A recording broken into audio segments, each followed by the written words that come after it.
કેમ છો બાળકો?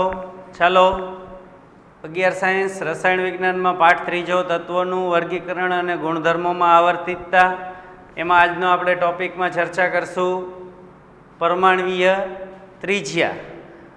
આમ તો આ જે તત્વોના ગુણધર્મોમાં જે આવર્તી વલણ છે એ છે આવર્તી વલણ. એટલે આગળ જ આપણે વાત કરી કે ભાઈ તત્વોના ગુણધર્મો પરમાણુ ક્રમાંકના આધારે જે આવર્ત કોષ્ટક તૈયાર કર્યું, પરમાણુ ક્રમાંકના ચડતા ક્રમમાં તત્વોને ગોઠવા, પછી ગુણધર્મોમાં થોડો ક્રમશઃ ફેરફાર થતો જાય અને પછી પાછો આગળ જે તત્વના ગુણધર્મો આવ્યા હોય એવા જ ગુણધર્મોવાળું તત્વ પાછું રિપીટ થાય. આપણે કેમ ઓલું આવર્તી ગતિ ગઈ ત્યાંથી ને ત્યાંથી પહેલાં જાય ખરું દૂર સુધી, લોલક જે છે એ પાછું મૂળ સ્થાને આવી જાય. એમ જે આવર્તી વલણ એટલે કે જે ગુણધર્મોમાં ફેરફાર થતા ગુણધર્મોમાં ફેરફાર થાય પછી પાછા મૂળ ગુણધર્મોવાળું તત્વ પાછું આવે, પાછા એ જ બધા ગુણધર્મોનું પુનરાવર્તન થાય. તો આને આવર્તી વલણ કહેવાય. તો આમાં આપણે આગળ ભૌતિક અને રાસાયણિક ગુણધર્મો, એમાં ભૌતિક ગુણધર્મોના જે આવર્તી વલણ છે એમાં અમુક ગુણધર્મો આપ્યા છે જેની આપણે આમાં ચર્ચા કરવાના નથી. એમાં ગુણધર્મો છે ગલન બિંદુ, ઉત્કલન બિંદુ. ભૌતિક ગુણધર્મો એટલે એની રાસાયણિક સંઘટન ન બદલાય. કોઈ પણ પદાર્થ કે તત્વ કે સંયોજન જેની આપણે એ ગુણધર્મ એટલે એવો ગુણધર્મ કે જેમાં એની રાસાયણિક સંરચના ન બદલાતી હોય એને ભૌતિક ગુણધર્મ કહેવાય. અને રાસાયણિક ગુણધર્મોમાં એની રાસાયણિક સંરચના બદલી જાય, સંઘટન બદલી જાય, રાસાયણિક સંઘટન બદલી જાય, નવું સંયોજન બની જાય, તો એને રાસાયણિક ગુણધર્મ કહેવાય. તો ભૌતિક ગુણધર્મોમાં આપણે ગલન બિંદુ, ઉત્કલન બિંદુ, ગલન ઉષ્મા, બાષ્પીભવન ઉષ્મા, આ જે ગુણધર્મો છે એની ચર્ચા કરશું નહીં. પણ મૂળભૂત ગુણધર્મો મુખ્યત્વે પરમાણ્વીય ત્રિજ્યા, આયનીય ત્રિજ્યા, આયનીકરણ એન્થાલ્પી, ઇલેક્ટ્રોન પ્રાપ્તિ એન્થાલ્પી અને વિદ્યુત ઋણતા, આ 5 ગુણધર્મોની ચર્ચા કરવાની છે. અને 5 ગુણધર્મો માટે આપણે જુદા જુદા વિડીયો બનાવવા છે. એક ગુણધર્મ માટે એક જ વિડીયો. અહીંયા આપણે આ ગુણધર્મ, આજનો ગુણધર્મ છે આપણે ફક્ત પરમાણ્વીય ત્રિજ્યા, પરમાણ્વીય ત્રિજ્યા. હવે આપણે આ તત્વો જોયા કે તત્વો પરમાણુ ક્રમાંક 1 હાઇડ્રોજનથી ચાલુ કરીને helium, lithium, beryllium, boron, carbon, આ જે તત્વો છે 118 પરમાણુ ક્રમાંક સુધી. 118મું તત્વ તો હજી શોધાયું પણ નથી, UUO, બરાબર, એ નથી શોધાયું. તો આ જે તત્વો છે એ તત્વ પરમાણુ જે છે ને એને અવિભાજ્ય કણ ગણવામાં આવે છે. અત્યાર સુધી ગણતા, અત્યારે તો પરમાણુનું ન્યુક્લિયર વિખંડન પ્રક્રિયા, પરમાણુ બોમ્બ છે એ પરમાણુ અવિભાજ્ય છે એ મુદ્દાને ખોટો પાડી દે છે. આપણે એવી ડાલ્ટનની અભિધારણા આવે છે કે ભાઈ પરમાણુ અવિભાજ્ય છે. પરમાણુ એટલે શું? તો કે કોઈ કણ હોય એને તમે જ્યાં સુધી નાનામાં નાના ટુકડા કરતા જાઓ કે આ ચોક છે, હું આનો નાનો ટુકડો કરું તો આ પરમાણુ ના, આની અંદર ઘણા બધા પરમાણુ છે. પછી એટલે કે જેને પછી હવે નાના ટુકડામાં ન વિભાજિત કરી શકાય એ પરમાણુ, જેને આપણે નરી આંખે જોઈ શકતા નથી. કે આ જે ચોક છે તો ચોકના આટલા નાના ભૂકાની અંદર પણ અસંખ્ય પરમાણુઓ હોય છે. એટલે હવે એના પરથી એવું તારણ આવ્યું કે પરમાણુનું કદ તો ખૂબ જ નાનું હોય. પરમાણુનું કદ છે એ કેવું હોય? ખૂબ જ નાનું હોય. એમસ્ટ્રોંગમાં માપવામાં આવે છે, એમસ્ટ્રોંગ. અને બીજો એક એકમ છે નેનોમીટર. નેનોમીટર એથી નાનો, આ જે નેનોમીટર છે એથી નાનો એકમ એમસ્ટ્રોંગ છે. એમસ્ટ્રોંગથી નહીં, નાનો એકમ છે પાઇકોમીટર, PM. નેનોમીટર એટલે 1 મીટરનો 1 અબજમો ભાગ. 1 મીટરનો 1 અબજમો ભાગ એટલે નેનોમીટર. 1 મીટર, 1 મીટરનો 10 અબજમો ભાગ, 10 અબજમો ભાગ.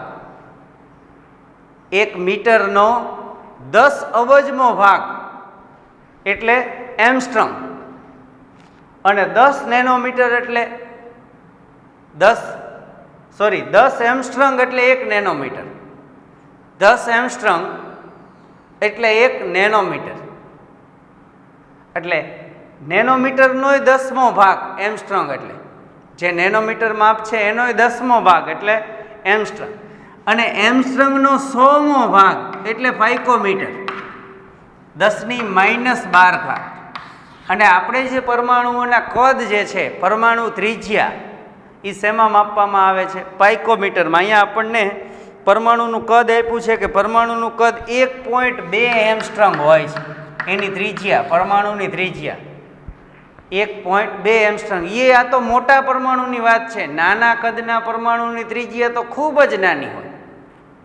તો હવે આટલી નાની ત્રિજ્યા એને આપણે ફૂટપટ્ટી લઈને માપીએ તો માપી શકાતી નથી. એને માપવા માટે જે પદ્ધતિ છે એને કહેવાય છે વર્ણપટ્ટીય પદ્ધતિ. અત્યારે વર્ણપટ્ટીય સ્પેક્ટ્રોમીટર, અહીંયા તમારે લખ્યું છે સ્પેક્ટ્રોસ્કોપિક પદ્ધતિ.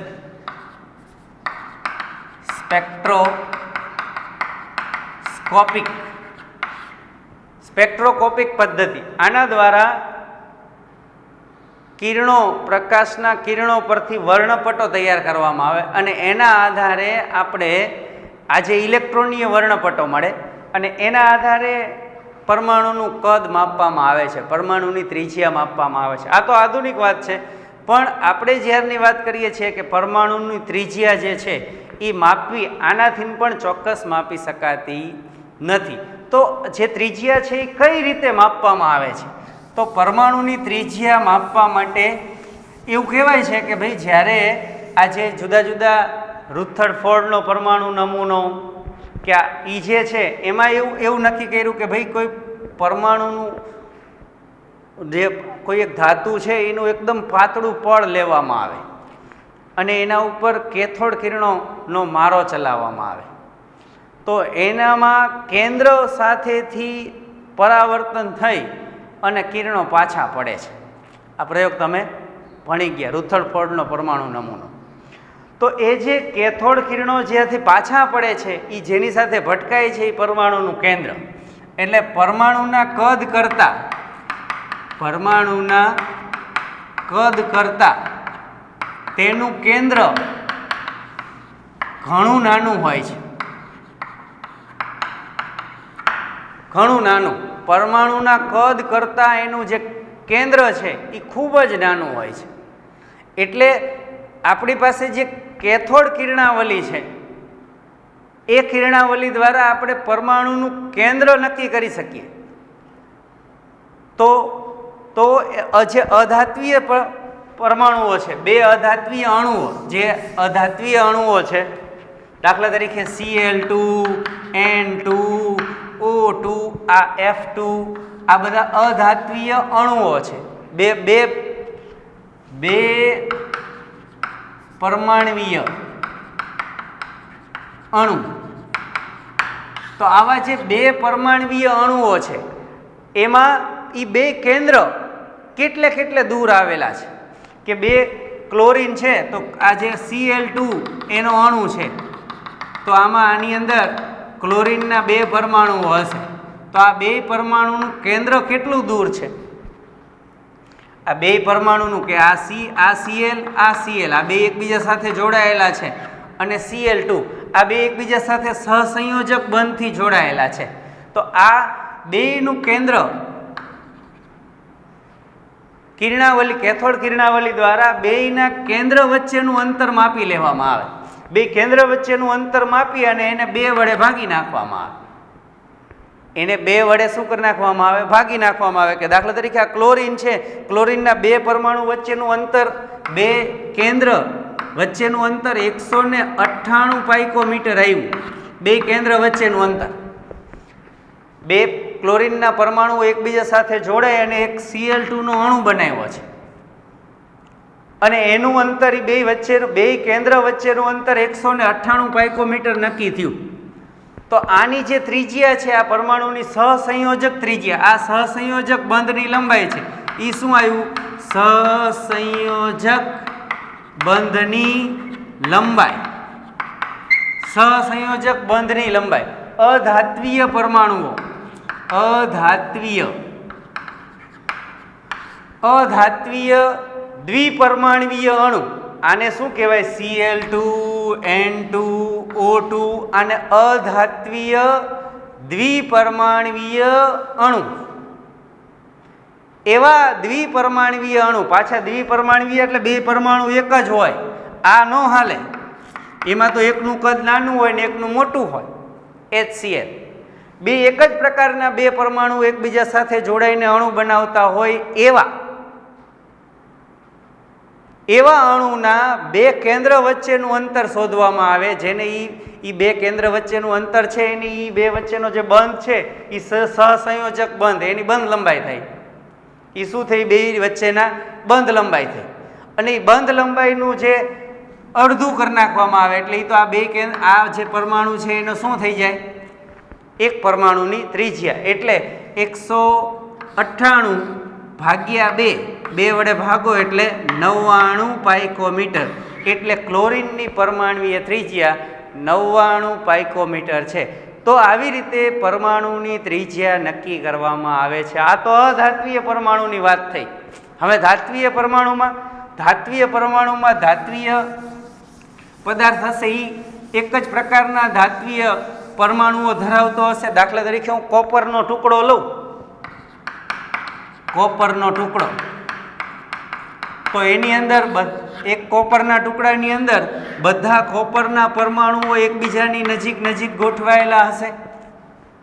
તો હું એકદમ પાતળો, ખૂબ જ પાતળો કોપરનું એક પાતળું પડ લઉં કે જેની અંદર કોપરનું એક જ લેયર છે, કોપરના પરમાણુઓનું એક જ લેયર છે, અને એના ઉપર કેથોડ કિરણો દ્વારા બે કોપરના જે ધાત્વીય પરમાણુઓ છે એ બેયના કેન્દ્ર વચ્ચેનું અંતર માપી લઉં. બે કેન્દ્ર, કારણ કે પરમાણુનું કદ તો માપી શકાતું નથી, ખાલી કેન્દ્ર ક્યાં છે એ ડિટેક્ટ કરી શકાય કે પરમાણુનું કેન્દ્ર ક્યાં છે એ ડિટેક્ટ થાય. તો હું આ બે પરમાણુ નજીકના બે પરમાણુ કે નજીકના બે કેન્દ્ર, કોઈ પણ નજીકના બે કેન્દ્ર, એ બે કેન્દ્ર વચ્ચેનું અંતર માપી લઈ કે બે કેન્દ્ર વચ્ચે આટલું અંતર છે. તો એ જે અંતર આવે છે એને કહેવાય ધાત્વીય ત્રિજ્યા. શું કહેવાય? ધાત્વીય બંધ લંબાઈ. ધાત્વીય બંધ લંબાઈ. અને પછી જે ધાત્વીય બંધ લંબાઈ આવે એને 2 વડે ભાગી નાખું તો એ મળી જાય આપણને એ ધાત્વીય ત્રિજ્યા. એ પરમાણુ ધાત્વીય ત્રિજ્યા આપણને મળી છે. અહીંયા તમને એક ઉદાહરણ આપ્યું છે કે ભાઈ કોપરના બે પરમાણુ બે કેન્દ્ર વચ્ચેનું અંતર 256 પાઇકોમીટર છે. 256 પાઇકોમીટર છે. તો 256 છે એ ધાત્વીય, બે કાર્બન પરમાણુ એકબીજા સાથે જોડાયેલા છે તો એ ધાત્વીય બંધની લંબાઈ છે. આ બે કાર્બન પરમાણુ એકબીજા સાથે જોડાયેલા છે તો એની ધાત્વીય લંબાઈ છે. તો આ ધાત્વીય લંબાઈ 256 છે.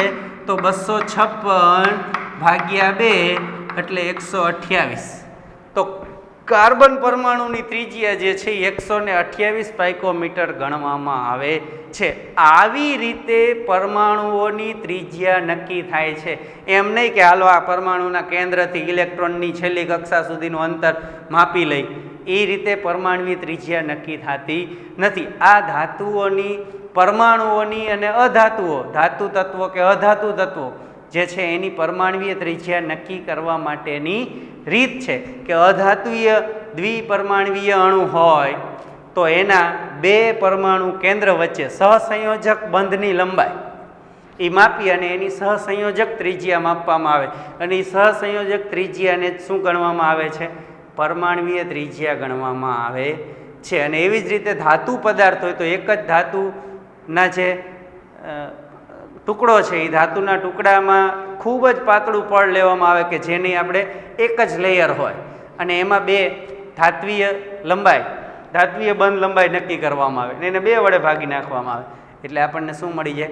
ધાત્વીય ત્રિજ્યા. તો આવી રીતે ધાતુ પદાર્થની, ધાતુ તત્વની ત્રિજ્યા એવી રીતે નક્કી કરવામાં આવે અને અધાતુ તત્વની ત્રિજ્યા જે છે એ રીતે નક્કી કરવામાં આવે છે. હવે આવે છે આ જે છે એ રીત વાટેની વાત છે.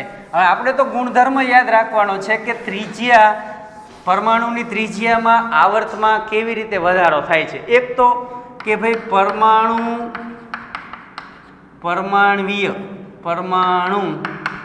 ક્રમાંક વધતા પરમાણુય ત્રિજ્યા વધે. હા, પરમાણુ ક્રમાંક વધે એટલે પરમાણુ ત્રિજ્યા વધે, પણ હવે એક જ કક્ષામાં ઇલેક્ટ્રોન ભરાતા જાય, એક જ કક્ષામાં જેમ ઇલેક્ટ્રોન ભરાતા જાય તો એ જ કક્ષામાં ઇલેક્ટ્રોન ભરાતા જાય તો ત્યારે પરમાણુ ત્રિજ્યા વધવાના બદલે ઘટે છે. જો હું સમજાવું કે ભાઈ આપણી પાસે પહેલા હાઇડ્રોજન પરમાણુની આપણે વાત કરીએ, હાઇડ્રોજનથી ચાલુ કરીએ કે આ પરમાણુનું કેન્દ્ર છે, એક જ ઇલેક્ટ્રોન છે હાઇડ્રોજન પાસે, હાઇડ્રોજન પાસે એક જ ઇલેક્ટ્રોન છે, તો હાઇડ્રોજનનું કદ છે એ વધુ હોય. હવે હિલિયમ, હિલિયમની પાસે 2 ઇલેક્ટ્રોન છે. હવે એ કક્ષા તો એક જ છે, પહેલી કક્ષામાં જ છે, પહેલી કક્ષામાં જ છે. તો હાઇડ્રોજન કરતાં હિલિયમનું કદ ભલે 2 ઇલેક્ટ્રોન છે, 2 ઇલેક્ટ્રોન ખરા, પહેલી કક્ષામાં જ 2 ઇલેક્ટ્રોન છે, પણ હિલિયમનું કદ કેવું છે? નાનું છે. હવે પછી જ્યારે લિથિયમની વાત આવશે તો લિથિયમમાં પહેલી કક્ષા તો પૂરેપૂરી ભરાઈ ગઈ છે. હવે ત્રીજો ઇલેક્ટ્રોન આવશે તો પહેલી કક્ષામાં તો દાખલ નહીં થઈ શકે, પહેલી કક્ષામાં 2 જ ઇલેક્ટ્રોન રહી શકે છે, નાની કક્ષા છે, એક જ પ્રકારની અંદર પેટા કક્ષક આવેલી છે.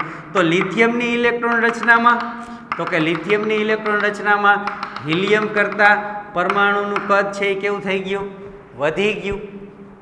પરમાણુનું કદ વધી ગયું. હવે લિથિયમ પછી આવશે બેરિલિયમ. હવે જ્યારે બેરિલિયમમાં આની પાસે 3 ઇલેક્ટ્રોન છે, બેરિલિયમ પાસે 4 ઇલેક્ટ્રોન છે. હવે ચોથો ઇલેક્ટ્રોન ભરાશે તો એ ક્યાં ભરાશે? આ બીજી કક્ષામાં જ ભરાશે.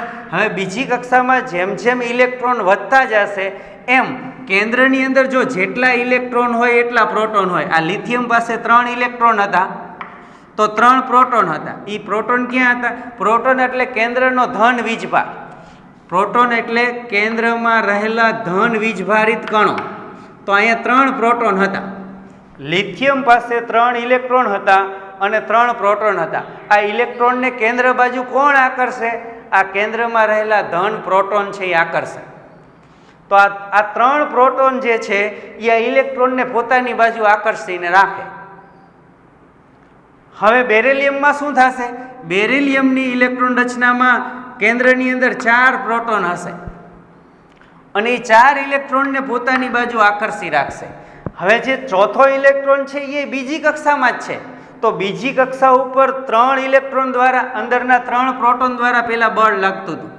અહીંયા આપણે આ લિથિયમ દોર નાખીએ અહીંયા, અને આને આપણે બેરિલિયમ કરી નાખીએ. 3 પ્રોટોન,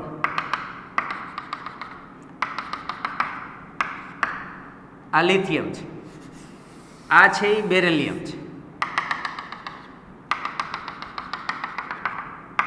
આ બેરિલિયમ. એની પાસે કેન્દ્રમાં 4 પ્રોટોન છે અને એની આજુબાજુ 4 ઇલેક્ટ્રોન ફરે છે. તો આ જ્યારે આની અંદર 3 પ્રોટોનને બીજી કક્ષા ઉપર બળ લગાડવાનું હતું, બીજી કક્ષામાં 3 પ્રોટોન 3 ઇલેક્ટ્રોનને આકર્ષતા હતા, એમાં જે ત્રીજો ઇલેક્ટ્રોન છે એ બીજી કક્ષામાં હતો. હવે બેરિલિયમમાં 4 પ્રોટોન છે, કક્ષા તો બીજી જ છે, બીજી કક્ષા ઉપર 4 પ્રોટોનથી બળ લગાડે છે. એટલે આ બીજી કક્ષામાં રહેલા 2 ઇલેક્ટ્રોનને એ વધુ મજબૂતાઈથી ખેંચી શકશે. એટલે એવું થશે કે લિથિયમ કરતાં બેરિલિયમનું કદ છે એ પરમાણુ ક્રમાંક ભલે વધ્યો પણ પરમાણુનું કદ શું કામ ઘટશે?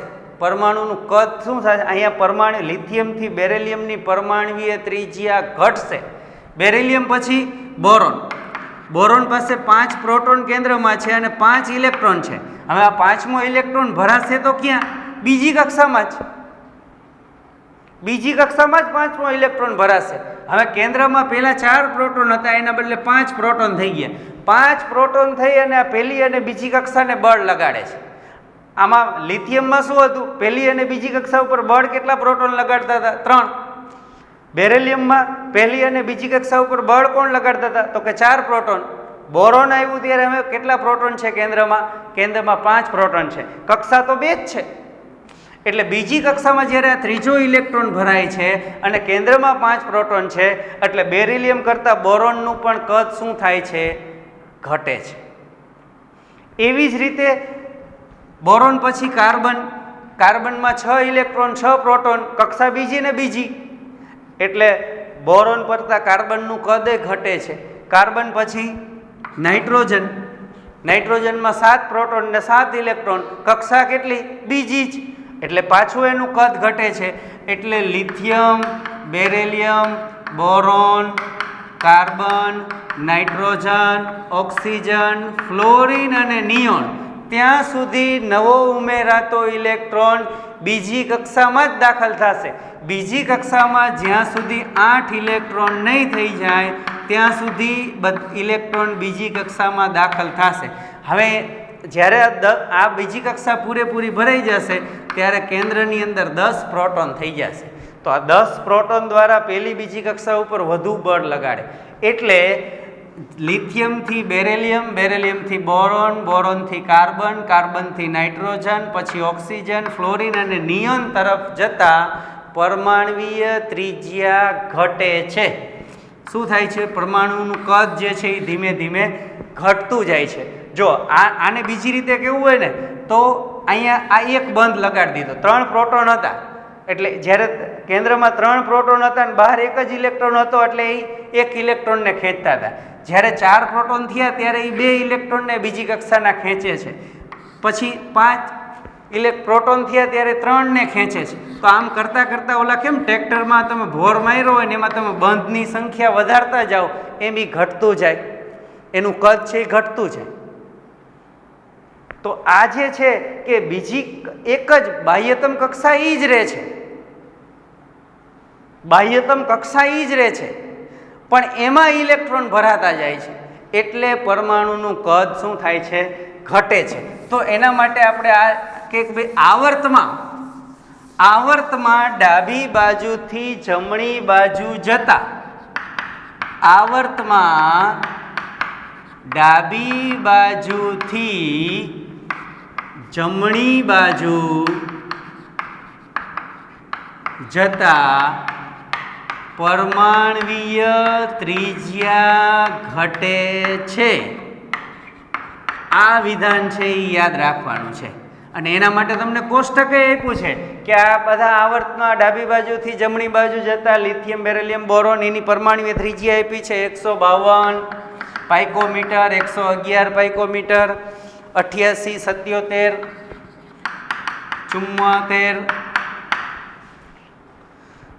આ યાદ નથી રાખવાની, 66 અને 64.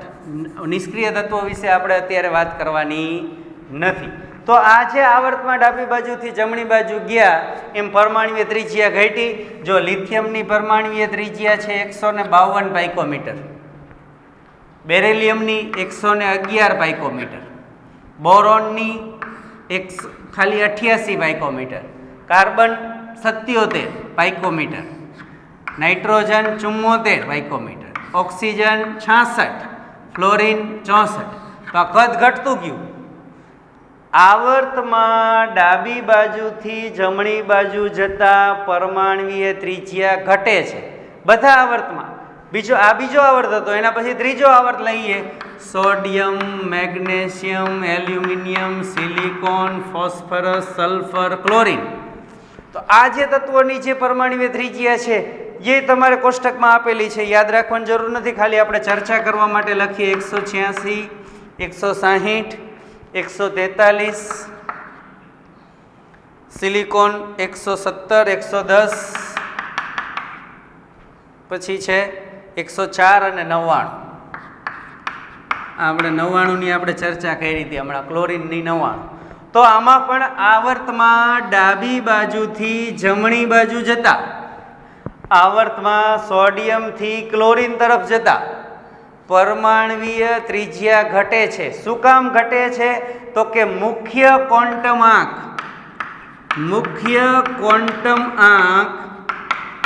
અચળ રહે છે. એટલે મુખ્ય ક્વોન્ટમ આંક અચળ રહે છે એટલે બાહ્યતમ કક્ષા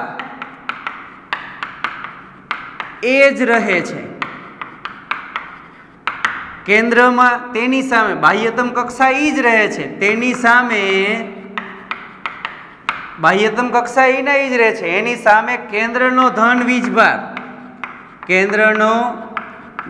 વીજભાર વધે છે. મુખ્ય ક્વોન્ટમ આ કી જ રહે છે કે બાહ્યતમ કક્ષા તો આમાં 3g છે તો 3g ને 3g જ રહેશે, પણ એને આજે બાહ્યતમ કક્ષા ઉપર બળ કોણ લગાડે તો કે કેન્દ્રનો ધન વીજભાર, તો એ 3g કક્ષા ઉપર અહીંયા કેન્દ્ર વીજભાર ઓછો હોય, અહીંયા કેન્દ્રનો ધન વીજભાર વધારે હોય. એટલે એમ કે આવર્તમાં ડાબી બાજુથી જમણી બાજુ જતા પરમાણુની ત્રિજ્યા ઘટે છે. કારણ આપો, કેમ ઘટે છે?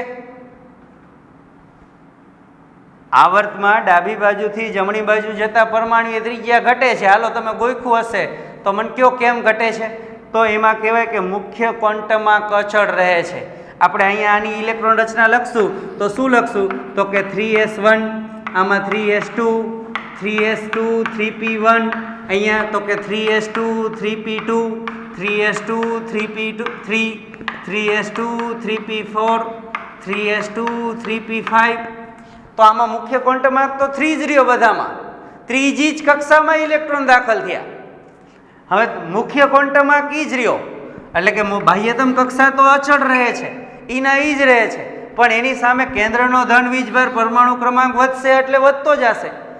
એટલે આવર્તમાં પરમાણુ ક્રમાંક વધતા પરમાણુય ત્રિજ્યા ઘટે છે એમ લખીએ તોય ચાલે. આ ડાબી બાજુથી જમણી બાજુના શબ્દ ન વાપરીએ અને એમ લખીએ કે આવર્તમાં પરમાણુ ક્રમાંક વધતા પરમાણુય ત્રિજ્યા ઘટે છે. બે એક જ વાક્ય થયું. આવર્તમાં ડાબી બાજુથી જમણી બાજુ જતા પરમાણુય ત્રિજ્યા ઘટે છે, અથવા આવર્તમાં પરમાણુ ક્રમાંક વધતા પરમાણુય, કારણ કે ડાબી બાજુથી જમણી બાજુ જશો એમ પરમાણુ ક્રમાંક વધશે. 3, 4, 5, 6, 7, 8, 9, અહીંયા આપણે 11, 12, 13, 14, 15, 16, 17 પરમાણુ ક્રમાંક વધ્યો. તો આવર્તમાં પરમાણુ ક્રમાંક વધે તો પરમાણુય ત્રિજ્યા ઘટે.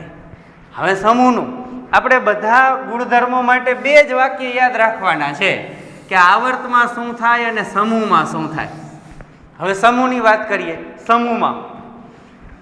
સમૂહમાં ઉપરથી નીચે જતા, હવે આપણે કોઈ સમૂહની વાત કરશું તો આવર્તમાં સમૂહમાં ઉપરથી નીચે આવતા, સમૂહમાં ઉપરથી નીચે જતા પરમાણુય ત્રિજ્યા વધે છે.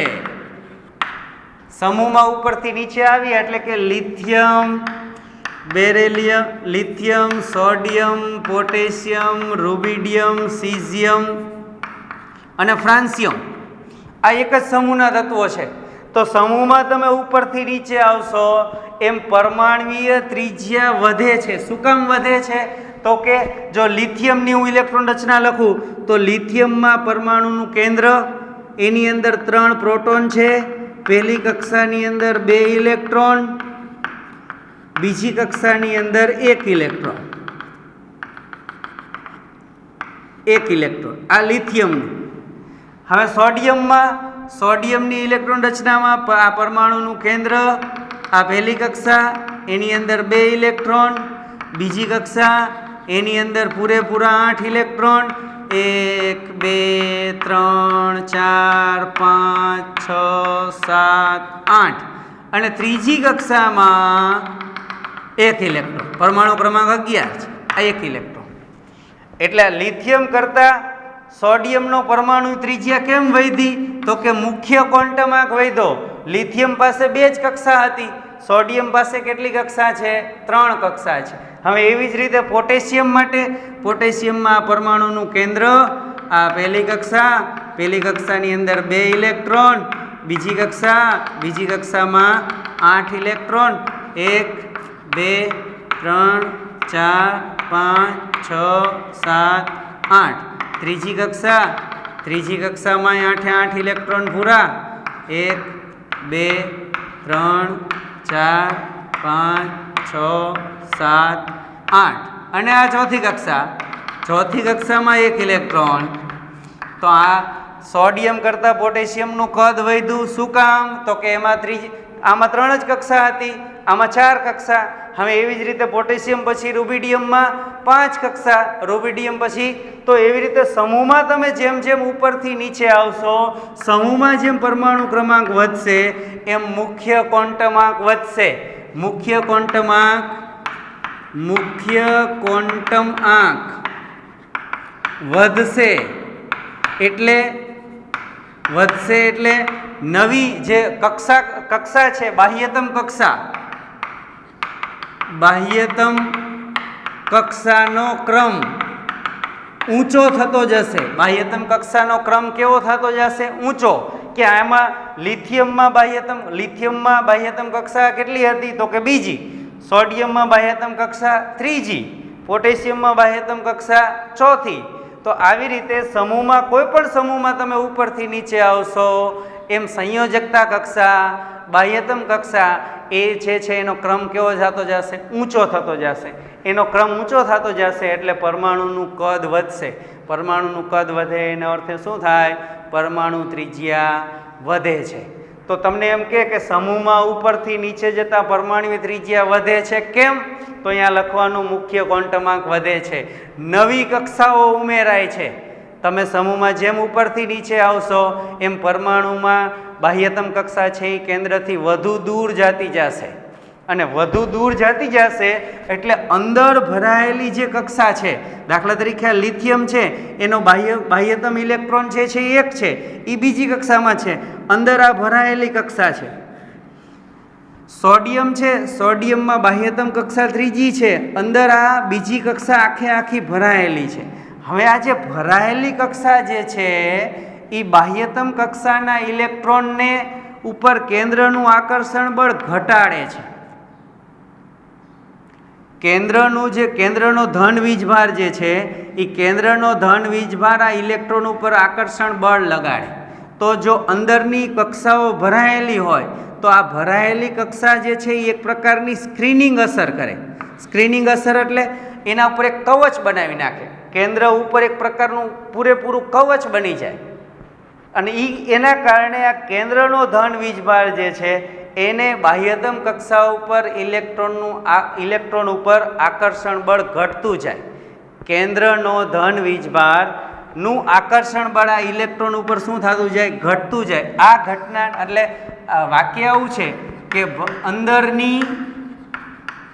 અંદરની સંપૂર્ણ ભરાયેલી કક્ષક ને કારણે બાહ્યતમ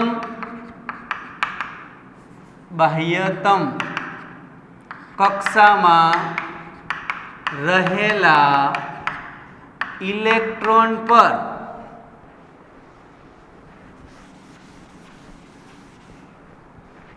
કેન્દ્રનું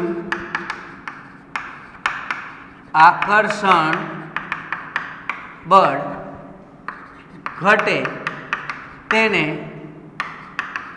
સ્ક્રીનિંગ અસર અથવા શિલ્ડિંગ અસર કહે છે. એટલે જેમ આ દાખલા તરીકે પોટેશિયમ છે, પોટેશિયમમાં બાહ્યતમ કક્ષા ચોથી છે, છેલ્લો ઇલેક્ટ્રોન ચોથી કક્ષામાં હળિયું કાઢે છે. હવે આ જે ત્રીજી કક્ષા પૂરેપૂરી ભરાયેલી છે, બીજી કક્ષા પૂરેપૂરી ભરાયેલી છે, તો કેન્દ્ર ઉપર આ પહેલું કવચ, આ બીજું કવચ અને આ ત્રીજું કવચ, 3 પૂરેપૂરી ભરાયેલી કક્ષકો છે. એટલે હવે કેન્દ્રનો ધન વીજભાર આ ચોથી કક્ષામાં રહેલા ઇલેક્ટ્રોન ઉપર કેવું આકર્ષણ લગાડે? ખૂબ જ ઓછું. શું કામ ઓછું આકર્ષણ બળ લગાડી શકે? એને તો બહુ જ લગાડવું છે. કેન્દ્રને આ બાહ્યતમ ઇલેક્ટ્રોન ઉપર તો બહુ જ આકર્ષણ બળ લગાડવું છે, પણ આ જે પૂરી ભરાયેલી કક્ષકો છે એ શું કવચ જેવું કામ કરે છે? કેવું કામ કરે છે? કવચ, શિલ્ડ, બખ્તર એવું કામ કરે છે. આ ભરાયેલી કક્ષક જે છે એ કેવું કામ કરે છે? બખ્તર જેવું. તો આ જે ભરાયેલી કક્ષકોના કારણે બાહ્યતમ કક્ષામાં રહેલા ઇલેક્ટ્રોન ઉપર કેન્દ્રનું આકર્ષણ બળ ઘટે છે, એ ઘટનાને કહેવાય સ્ક્રીનિંગ અસર અથવા શિલ્ડિંગ અસર. તમારા શબ્દ આગળ ઘણીવાર આવશે વારંવાર કે સ્ક્રીનિંગ અસરને કારણે સમૂહમાં નીચે જતા પરમાણ્વીય ત્રિજ્યા વધે છે એનું કારણ શું? સ્ક્રીનિંગ અસર. ઉપરની અંદરની ભરાયેલી કક્ષકો દ્વારા બાહ્યતમ કક્ષાના ઇલેક્ટ્રોન ઉપર કેન્દ્રનું આકર્ષણ ઘટે તેને સ્ક્રીનિંગ અસર કહેવાય. કોને સ્ક્રીનિંગ અસર કહેવાય? અંદરની ભરાયેલી કક્ષકને કારણે બાહ્યતમ કક્ષામાં રહેલા ઇલેક્ટ્રોન ઉપર કેન્દ્રનું આકર્ષણ બળ ઘટે એને શું કહેવાય? સ્ક્રીનિંગ અસર. આ ઘટના એટલા માટે મેં તમને સમજાવી કે સમૂહમાં ઉપરથી નીચે જતા પરમાણ્વીય ત્રિજ્યા વધવા પાછળનું કારણ જો એક શબ્દમાં કેવું હોય તો એને શું કહેવાય? સ્ક્રીનિંગ અસર. મુખ્ય ક્વોન્ટમાંકમાં વધારો સ્ક્રીનિંગ અસર એટલે સંયોજકતા કક્ષા દૂર જતી જાય છે કેન્દ્રથી અને અંદર ભરાયેલી કક્ષકો જે છે એ સ્ક્રીનિંગ અસર લગાડે છે. એટલે સમૂહમાં ઉપરથી નીચે જતા પરમાણ્વીય ત્રિજ્યા વધે છે. એની જગ્યાએ બીજું કેવું હોય તો આ જ રીતે સમૂહમાં ઉપરથી નીચે જતા એવો શબ્દ ન વાપરે તો એવો શબ્દ વાપરે કે સમૂહમાં પરમાણુ ક્રમાંક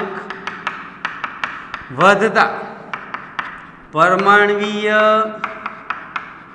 ત્રિજ્યા વધે છે. તો આપણે આજનો વિડીયો છે એમાં બે જ વાક્ય યાદ રાખવાના છે. પરમાણુ ત્રિજ્યા માટે આવર્ત કોષ્ટકમાં તત્વોમાં પરમાણ્વીય ત્રિજ્યાનું વલણ શું છે તો આટલું જ યાદ રાખવાનું. આવર્તમાં પરમાણુ ક્રમાંક વધતા પરમાણ્વીય ત્રિજ્યા ઘટે છે અને સમૂહમાં પરમાણુ ક્રમાંક વધતા પરમાણ્વીય ત્રિજ્યા વધે છે. આ વધે છે ઘટે છે એ નો ડખો થાય અને આ વાક્ય યાદ રાખો તોય ચાલશે. આમાં શું થાય? આ પરમાણુ ક્રમાંક વધતા વાળો શબ્દ આવે અને પાછે વાંહે વધે ઘટે વાળો શબ્દ આવે એટલે ગોટાળો થઈ જાય.